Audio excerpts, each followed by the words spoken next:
Okay, I've got the other side track off. And now the two upper tracks. Again, there's 3 screws. And these things get awful jammed up over time. Okay, I've got the other side lower track off. Now there's the 2 upper tracks.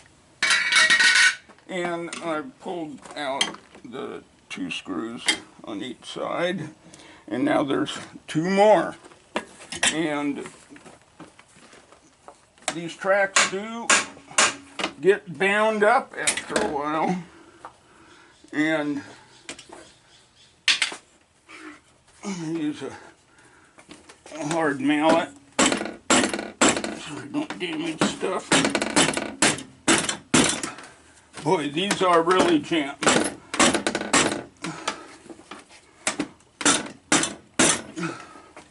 You want to pound on each one. This is rigid and fastens the 2 tracks together. And it's much easier if you pull on each one. Now I'm keeping an eye down that hole right there for when that screw shows up.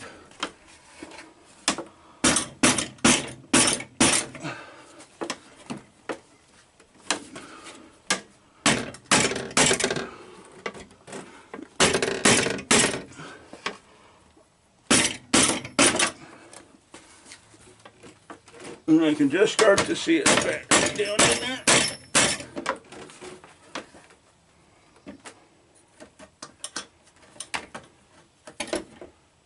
This little plastic cover comes off of here, and you want to be kind of careful taking it off. You start under there. And then there's a little pin right here. And rather than prying on the plastic, you want to give it a tap with a screwdriver.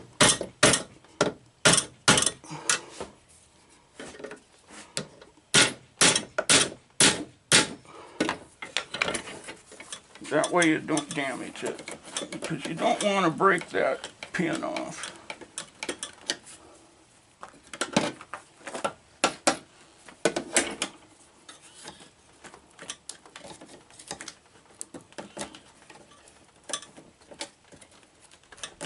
There we go. I didn't break the pin. Now we can take this controller out of our way. Now, if you're doing this for the first time, I suggest taking a photo at each process so you know what you're doing when you go to put them back. So I'm going to beat on this some more.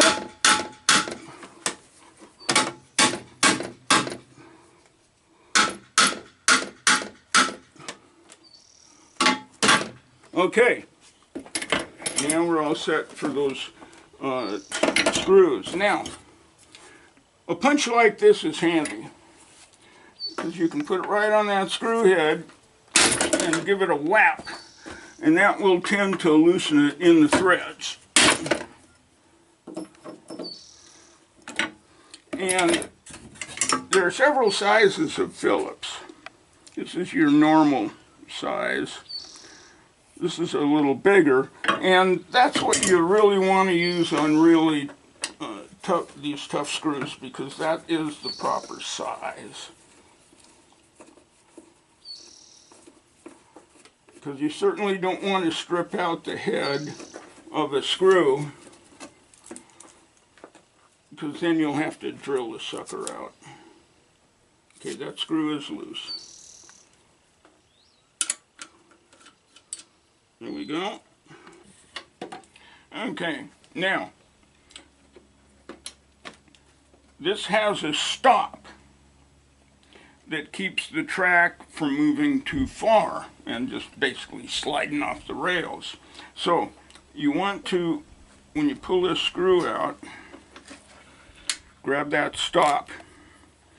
You want to remember to put that stop back in. Okay, this is the very last screw.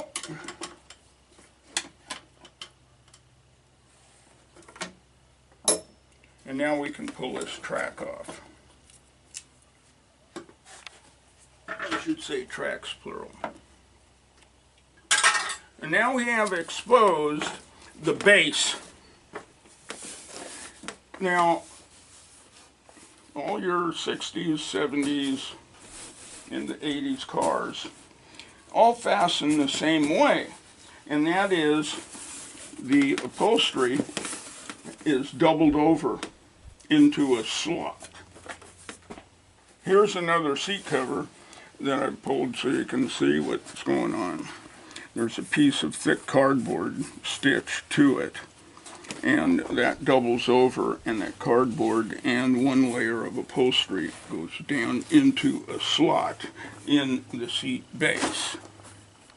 Okay, this seat cover is garbage.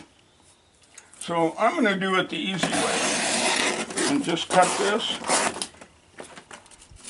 And that way you can pull the material out of that slot the easiest way. Sometimes you'll have to jam a screwdriver in and bend it just a little bit in order to get it to release.